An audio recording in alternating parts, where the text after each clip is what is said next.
The commander of the Nigerian army in Plateau State was accused to his face that he was backing the Fulani terrorists while they were invading the church, burning their houses and killing the people.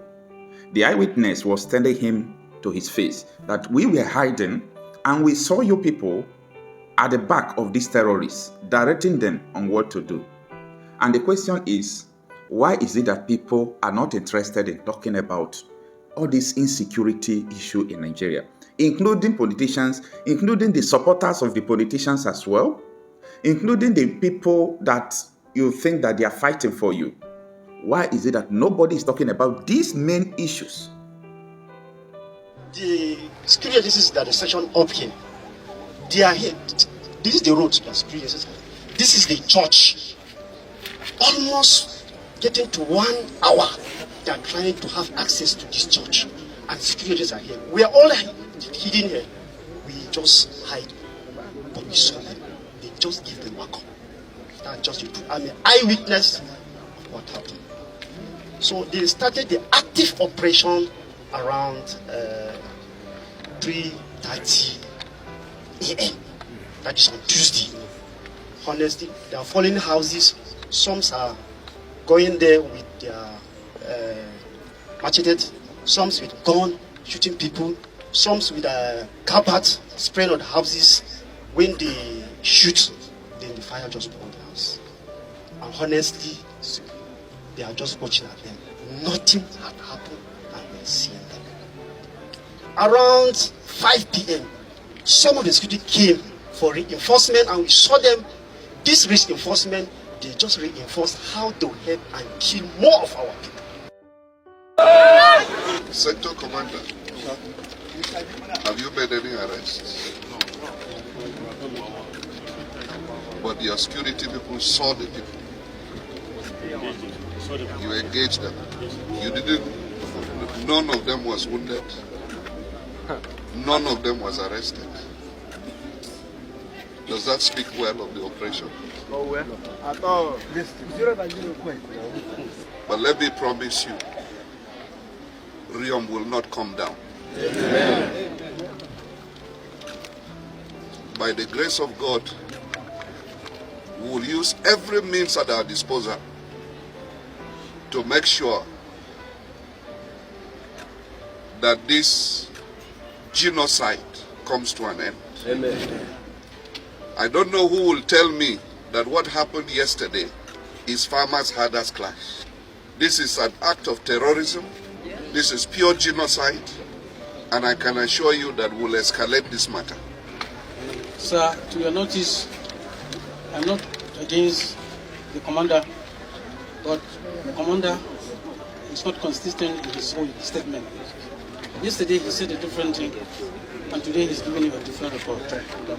What the youth leader said is what he said yesterday, that the Fulani that we are coming here overpower their men and they block their men so they don't have entrance to this community, and that led to this massacre.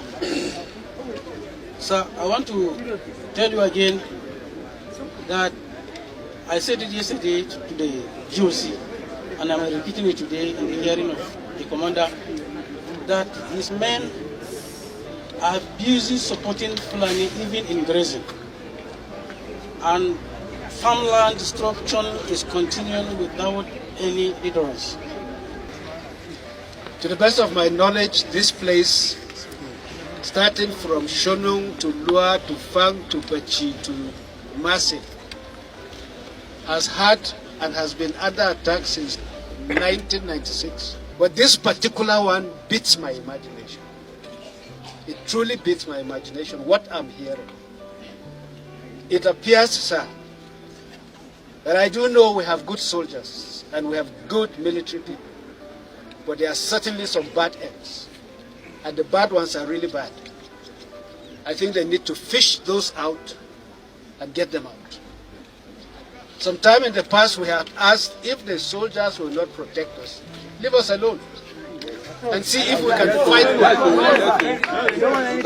Otherwise, it does not make sense. You are said to come and defend these people. And the people have been killed right on their roofs.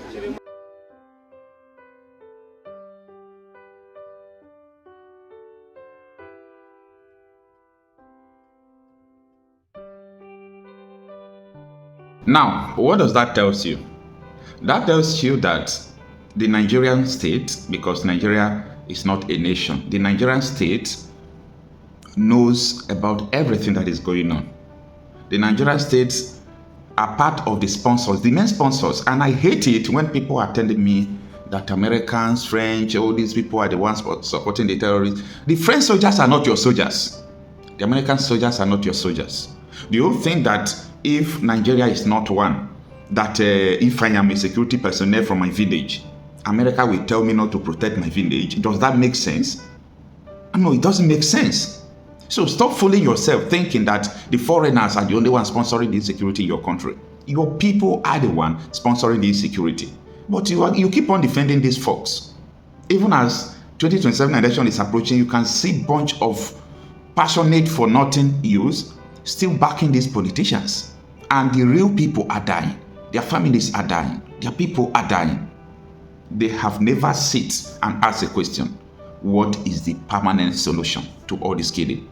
And I repeat, you think that if someone enters Aso Rock there, the person will be able to stop this? You are joking. Or you think Tinubu is the one that is telling this military to pack the terrorists?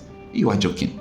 The damage has been done and Nigeria is irredeemable. I came across this video from this Reverend Father. He was asked a question about Nigeria, but the Reverend Father just made a point that I have been trying to express all my life, but people fail to understand me. That Nigeria is not a nation as people think. Take a listen. To become mainstream.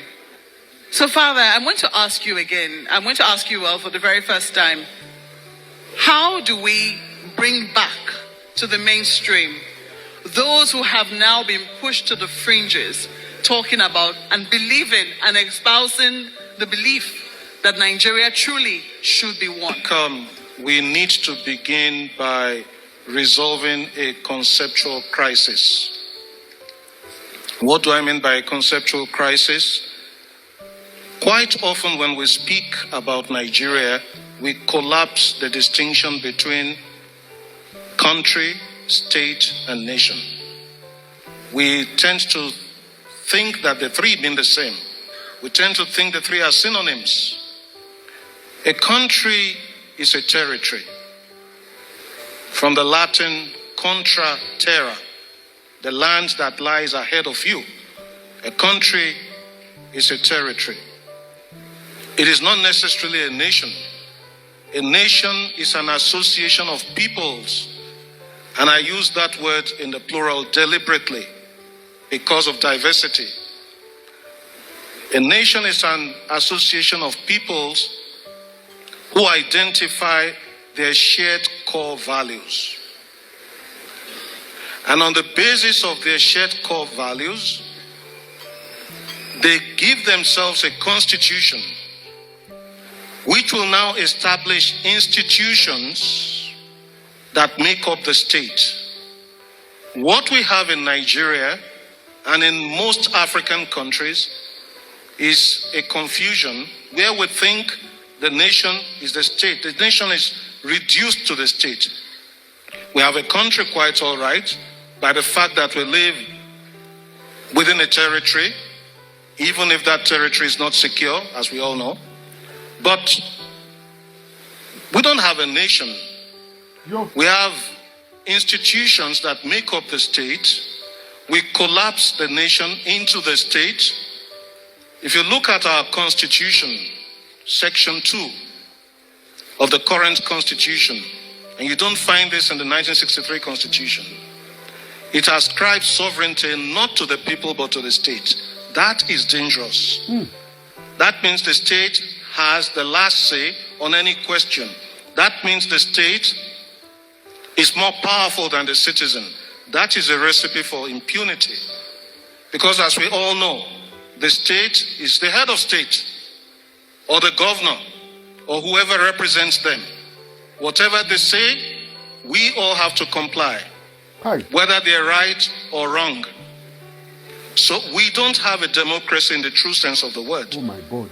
And until we have that, until we build a nation, we can't even talk of unfinished greatness. And I have to make a critique of the title of Governor Fayemi's book. It presupposes that there is a project that is unfinished. I am saying we have not even started the project. Oh my God. And we need to stop deluding ourselves. What are our shared core values? What are the things that bring us together, apart from the super egos? You know, when I had this experience, 2013, I was visiting a place called Du in Plateau State. The Plateau State governor is here. I got to Du the Friday before the Nations Cup final between Nigeria and Burkina Faso. And there was tension everywhere. But on Sunday night, when Nigeria won the game, the final match, the tension dissipated. And most people forget the fact that a young man from southeastern Nigeria received the ball from a young man from Pangshin who had to leave Nigeria because his parents were killed.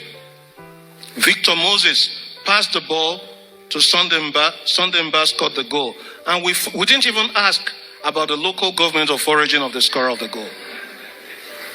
So what are our shared core values? If you ask the Americans, they talk of life, liberty, and the pursuit of happiness. We don't have one. And it is when we begin to identify our shared core values that we begin to build a nation. What we have right now is a state held together at gunpoint. And when the state begins to oppress the citizen, there will be cries of marginalization, there will be secessionist and separatist agitation, there will be insecurity. Now we have set up Nigeria to be a place where the state is more powerful than the citizen, and the state is oppressive. We need to retrace our steps. Quite often, Nigerians ask, which is the way forward? And I say, if you are moving in the wrong direction, you shouldn't be going forward. You should make a U-turn.